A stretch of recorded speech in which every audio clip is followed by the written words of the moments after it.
그래서 결혼한 자들에 대하여서 주시는 그러한 말씀을 보았습니다. 뭐 결혼한 자들뿐만 아니라 뭐 여러 가지 사람들에 대하여서 말하셨지만 결혼하였던 그러한 사람들에 대해서 주시는 말씀이라고 하게 되면 오늘 말씀은 처녀에 대하여서 아직 결혼하지 않은 미혼들에게 주시는 말씀이라고 할 수 있습니다.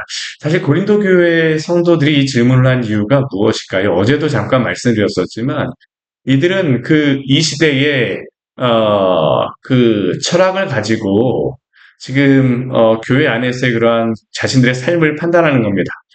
육은 악하고 물질은 악하고 보이지 않는 것은 선하다. 영은 선하다라고 생각을 하다 보니까 결혼 생활을 하는 것도 이들이 생각하기에는 지금 이 말을 질문하는 그러한 사람들은 금욕주의적인 그러한 생각 가지고 있죠. 이게 그런데 철학적인 금욕주의입니다. 철학적인 금욕주의. 그러다 보니까 결혼하는 것 자체를 터부시하고 또 결혼 생활 자체에 대해서도 터부시하고 있는데 사도는 그렇지 않다는 겁니다. 이들의 시각을 바꾸어주고 있죠.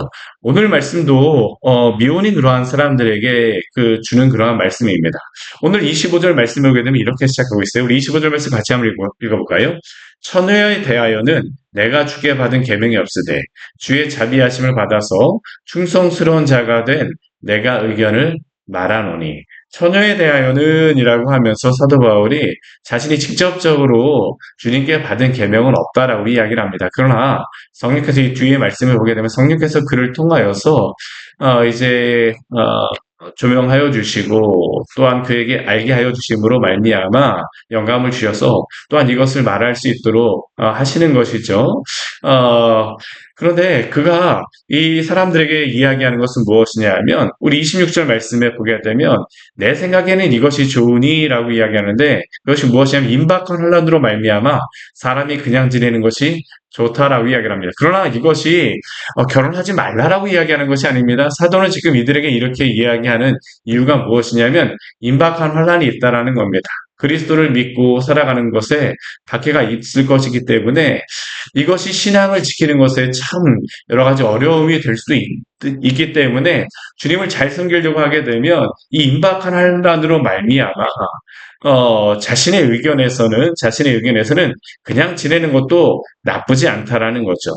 그래서 그러나 그가 여기서 이야기하고자 하는 것은 무엇이냐면 결혼을 하는 것이 죄라는 것을 이야기하지 않아요. 오늘 28절 말씀을 보게 되면 그가 분명히 이렇게 하죠.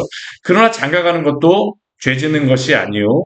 처녀가 시집가도 죄 짓는 것이 아니로되 이런 이들은 육신의 고난이 있으리니 나는 너희를 아끼노라. 이들은 아까도 말씀드렸던 것 같이 철학적으로 생각하다 보니까 육신적으로 결혼하는 것 자체를 터부시하고 그게 죄라고 생각하는데 그거는 죄가 아니라는 겁니다. 하나님께서는 분명히 창세기 3장 말씀에서 가정을 이루는 것으로서 창조의 완성을 말씀하셨습니다. 다만 그렇지만 이들은 그러한 하나님의 말씀에 근거하여 생각하는 것이 아니라 이 결혼 자체를 이 철학적인 그러한 생각에서 죄라고 생각하였기 때문에 이들은 결혼하지 않는 것이 나타나고 하지만 그게 아닙니다. 사도가 지금 이야기하는 것은 첫 번째는 임박한 환란으로 말미암아 너희가 박해가 있기 때문에 이 신앙에서 멀어질 것을 염려하여 사도가 이렇게 이야기하는 것이죠. 나는 너희를 아끼노라. 그들에게 자신이 지금 독신으로 지내면서 하나님을 섬기는 그러한 것이 바로 이러한 이유들 때문임을 또한 이야기하고 있죠. 하나님만을 섬기기 위하여서. 그래서 뒤에 보게 되면 또 그가 무엇을 하여주고 있어? 또 무엇을 이야기하고 있습니까? 첫 번째는 임박한 환란이라고 해서 그 시대에 임할 수 있는 박해에 대하여서 그리스도인에게 임할 수 있는 여러 가지 박해라든가 고난에 대하여서 그가 이야기하지만 또 우리 29절 말씀에는 이렇게 말씀해요. 형제들아 내가 이 말을 하노니 그때가 단축되어진 거로 그때가 단축되어졌다는 의미는 무엇일까요? 종말에 대한 것을 또한 이야기하고 있는 것입니다. 우리가 고린도전서 말씀을 보게 되면 계속적으로 사도는 이 종말에 대한 것을 언급하고 있어요. 왜 그렇습니까? 그때가 단축되어졌다라고 하는 의미 가운데는 어떤 의미가 있을까요? 우리가 하루하루를 살아가는 것이 세상의 사람 우리들은 하루하루 살아가는 것이 그냥 이 세상에서 또 하루 지냈네 그 정도로 생각할 수 있을지 모르겠지만 그러나 사도는 그렇지 않아요. 오늘 하루를 살았다는 것은 무엇일까요? 주님께 더욱더 가까워졌다라는 겁니다. 주님께 가까워진 것. 점점점 종말이 임박한다는 거죠. 근데 우리는 이 세상 살아가다 보면 어떻습니까? 이 세상이 정말로 너무나도 진짜 뭐 영원할 것 같아요. 저희 할머니가 저 어렸을 때 항상 하셨던 이야기가 뭐냐면, 뭐 제가 좀 뭐 급하게 뭔가를 하려고 하게 되면 호랑이처럼 그 호랑이 털처럼 많은 날에 왜 그렇게 급하게 하냐고 말씀하셨었는데, 저한테 그게 되게 인상 깊었었거든요. 급하게 하지 말라라고 이야기하지만, 근데 그 말씀, 그 이야기 속에 무엇이 있을까요? 세상 사람들이 그런 생각이 들어있는 것이죠. 우리 이 땅에서 영원히 살 거라고 생각을 합니다. 오늘 하루 굉장히 뭐 수고하고 있고, 오늘 하루 굉장히 많은 것들에 대해서 연연하는 이유가 무엇입니까? 영원히 살 것을 우리는 기대하고 또 그렇게 생각을 해요. 그러다 보니까 우리는 뭐 오늘 하루 살아가면서 영원히 살 것들을 준비할 것을 생각을 하지만, 사도는 무엇이라고 하냐면 그렇지 않다는 겁니다. 우리에게는 언젠가 우리의 인생에도 종말이 있고 마지막이 있고 이 세상에도 말세가 있다는 것이죠. 이 날이 단축되어지는 걸로. 그래서 오늘 뒤에 말씀해 보게 되면 다섯 가지 이야기를 합니다. 정말 점점점 종말이 오는 그러한 때에 다섯 가지의 것을 가지고 그가 이야기하는데, 첫 번째 그가 이러한 종말에 가까운 그러한 삶의 태도를 다섯 가지, 첫 번째는 무엇을 이야기하냐면요. 안에 있는 자들은 없는 자 같이 하며, 아내가 있는데 없는 자처럼 하다. 이게 도대체 무슨 의미지? 좀 약간 아리송합니다. 또 우리 뒤에 보게 되면요. 우는 자들은 울지 않는 자 같이 하며, 뭐, 울고 있는데 울지 않는 것처럼 보이라는 것이죠. 또 세 번째는 기쁜 자들은 기쁘지 않은 자처럼 하며, 아니, 기쁜데 기쁘지 않은 것처럼 구태여 드러낼 필요가 없다는 겁니다.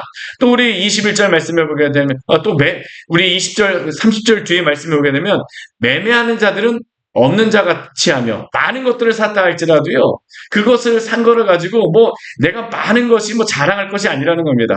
또 우리 31절 말씀해 보게 되면, 세상 물건을 쓰는 자들은 다 쓰지 못하는 자 같이 하라라고 이야기를 합니다.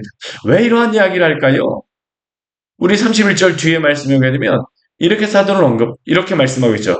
이 세상의 외형은 지나감이라. 끝이 있다라는 겁니다. 아무리 이 세상에 많은 것들을 쌓아놓았다 할지라도요, 끝이 있습니다. 아무리 돈을 이 세상에 많이 가지고 있다 할지라도요, 그들에겐 다 무엇이 있습니까? 끝이 있습니다. 예전에 한 몇 개월 전인가요? 러시아, 중국, 또 북한에 김정은까지 해서 이렇게 그 사람들이 이야기하는 가운데에 뭐, 오랫동안 사는 것에 대해서 이야기하였다라고 이야기를 하죠. 근데 그들도 이 세상에 그 나라에서 보게 되면 모든 것들을 다 가졌다라고 생각하는 사람 아닙니까? 그러나 어떻습니까? 그렇지 않습니다. 그들도 압니다. 이 세상의 외형은 지나갑니다. 곰곰이 생각해 보게 되면 이 세상의 것들은 지나가요. 이 말을 하는 것은 무엇일까요? 이 세상에 연연하여서 걱정과 근심으로 살아가지 말라는 겁니다. 우리가 이 세상에 근심으로 살아가는 것이 무엇입니까? 이 세상이 영원할 거라고 생각을 하죠. 또 이 세상에서 영원히 살 것을 기대하죠. 그래서 준비합니다. 물론 우리가 하루하루 준비하는 거 필요합니다. 그러나 그것이 전부가 아니라는 겁니다. 이 세상이 전부가 아니에요. 사도는 지금 이것을 이야기하고 있는 것입니다. 결혼도 그렇죠. 결혼도 그렇고 모든 것이 다 그렇다는 겁니다. 이 세상이 전부가 아니에요. 정말로 우리가 사모하고 또한 매이고 우리가 추구해야 될 것이 있다는 것을 이야기합니다. 오늘 사도는 정말로 중심적인 것이 무엇이라는 겁니다. 무엇인지를 생각해 보라고 이야기를 하죠. 주님의 영원한 나라와 또한 주님의 영원한 것을 소망하는 자들은 다를 수밖에 없습니다. 이 세상에서 열심히 수고하지만 그것이 우리를 지켜주지 않는다는 것을 알고 있어요. 그러니까 본질을 어디에 두겠습니까? 목표를 어디에 둘까요? 목적을 무엇으로 둘까요? 주님의 나라를 바라보며 하나님의 영광을 바라볼 수밖에 없죠. 이 세상의 외형은 지나가기 때문입니다. 오늘 그래서 우리 32절 말씀에서 이렇게 말씀하겠습니다. 우리 32절 말씀 같이 한번 해볼까요?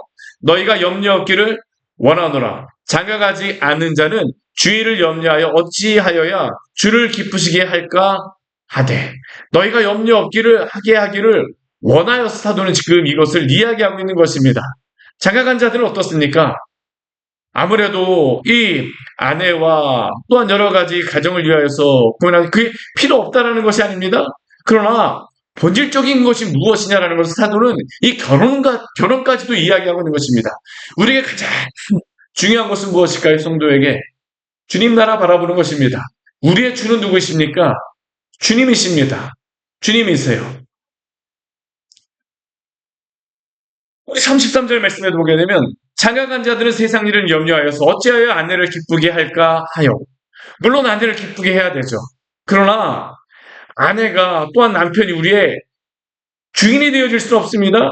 우리의 참된 주인은 누구입니까? 주님이시라는 겁니다. 사도는 분명합니다. 너희의 참된 목적과 목표가 무엇이라는 겁니다. 무엇이냐는 것을 질문하고 있죠. 마지막 때에 너희가 누구에게 설 것인가를 생각해 보라는 것입니다. 그래서 계속적으로 34절 말씀에서도 그러한 일들로 인해서 마음이 갈라지며 시집가지 않은 자와 처녀는 주의 일을 염려하여 몸과 영을 다 거룩하게 하려 하되 시집간 자들은 세상 일을 염려하여 어찌하여 남편을 기쁘게 할까 하느니라. 중심이 어디에 있는가를 사도는 계속적으로 이야기하고 있습니다. 그러면 오늘 사도는 이 세상, 지나가는 세상 가운데 이 세상에 영원하지 않은 것을 아는 가운데에 무엇을 우리에게 권면합니까? 우리 35절, 우리 오직서부터 우리 같이 한번 해볼까요? 35절 뒤에 오직 이후서부터 한번 읽어보겠습니다. 오직 너희로 하여금 이치에 합당하게 하여 흐트러짐 없이 주를 섬기게 하려 함이라. 사랑하는 여러분, 우리가 정말로 주님을 섬기는 것에 흐트러짐 없이 주님을 섬기는 자 되어지기를 원합니다. 우리의 마음을 빼앗기지 말라라는 것이죠. 말라라는 겁니다. 사실 성도가 성도답게 살아가기 위해서는 무엇이 필요할까요? 우리의 마음의 중심이 분명해야 합니다. 우선순위가 분명해야 되죠. 예수 그리스도를 믿음으로 말미암아 예전에 이 세상이 전부인 줄 알았습니다. 그런데 예수 그리스도를 믿고 거듭남으로 우리에게 벌어진 것이 무엇입니까? 주가 우리의 중심이 되어지죠. 우리의 사랑이 주님께로 향합니다. 우리의 진정한 목적이 주님을 향합니다. 그렇기 때문에 사도는 그 고린도 교회 성도들에게 이러한 질문을 하는 성도들에게 이야기합니다. 흐트러짐 없이 주를 섬기게 하려 함이라. 사랑하는 여러분, 오늘 하루 저와 여러분 모두 흐트러짐 없이 주님을 섬기는 귀한 복된 하루 보내기를 원합니다. 우리가 정말로 주님을 섬기는 것에 흐트러짐 없이 해야 되죠. 오늘 36절과 우리 그 뒤에 말씀해 보게 되면 앞에 처녀라고 이야기를 했지만 사실 이 처녀를 그냥 결혼하지 않은 사람 처녀로서만 생각하지 않고 오늘 36절 말씀에 보면 누구로서 이 사람을 생각을 하냐면요. 약혼을 했지만 아직까지 결혼하지 않은 사람을 생각을 합니다. 왜냐하면 그 사람들은 어떻습니까? 이제 앞으로 결혼을 앞두고 있어요. 그렇게 되게 되면 결혼을 앞둔 사람들은 결혼하지 않았으면 고민할 필요도 사실 없었죠. 이렇게 살면 주님을 위해 살아가라고 사도가 이야기하는 게 별로 큰 고민이 되지 않습니다. 그러나 약혼한 자들은 어떠냐 하면 한 1년 정도 오면 결혼을 해야 되거든요. 그러면 그들이 이 세상에 매여지게 되면 어떻게 해야 될까라고 하는데 사도는 오늘 36절 말씀을 보게 되면요. 무엇이라고 다시 한번 이야기합니까? 우리 36절 말씀도 같이 한번 읽어보겠습니다. 그러므로 만일 누가 자기의 약혼녀에 대한 행동이 합당하지 못한 줄로 생각할 때에 그 약혼녀의 혼계도 지나고 그같이 할 필요가 있거든 원하는 대로 하라. 그것은 죄 짓는 것이 아니니 그들로 결혼하게 하라. 사도는 결코 결혼하는 것에 대해서 반대하지 않아요. 결혼하는 것이 죄 짓는 것이 아닙니다. 그들이 결혼할 수도 있고 결혼하지 않을 수도 있으며 다만 사도는 무엇을 이야기하고 있습니까? 마음의 중심으로 주님을 섬기는 것에 애를 쓰라라고 오늘 이야기하고 있죠.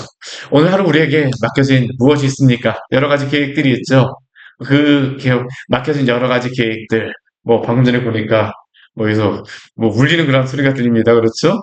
이러한 일들이 우리 인생 가운데에 울리는 여러 가지 경고음이라던가 많은 일들이 있게 되면 참 여러 가지로 마음을 흐트러뜨리게 합니다. 그러나 우리가 예수님을 믿고 살아가는 그러한 삶 가운데에서 우리의 마음 흐트러짐 없이 주님의 나라 바라보며 또한 믿음으로 살아가는 우리 귀한 성도들 되시기를 축원합니다. 같이 기도하도록 하겠습니다.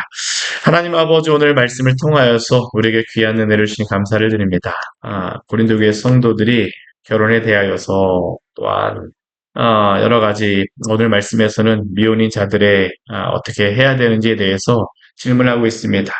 이들의 세상의 그러한 철학과 사상으로서는 결혼하는 것 자체를 죄로 이야기하고 있지만 결코 사도는 그것이 죄라고 이야기하지 않습니다. 하나님 앞에서 살아갈 것들, 그들이 정말로 하나님의 나라가 또한 다가옴을 기억할 것을 이야기하며 그렇게 깨어서 주님의 나라를 소망하며 흐트러짐 없이 살아갈 것을 말씀하였는데 오늘 하루의 삶 가운데에서 주님이 오늘 말씀하신 것과 같이 우리 하나님 아버지 우리의 마음을 이 세상에 빼앗기지 말게 하여 주시고 이 세상이 영원한 것이 아니라 언젠가는 이 모든 것들이 다 지나가고 사라질 것임을 기억하여서 주님의 나라 소망하며 믿음으로 살아가는 우리 귀한 복된 삶이 될 수 있도록 주여 함께하여 주시옵소서. 참된 지혜를 우리에게 허락하여 주십시오. 예수님 이름으로 기도드립니다. 아멘. 오늘 말씀 같이 기억하시면서 기도하며 나아가겠습니다.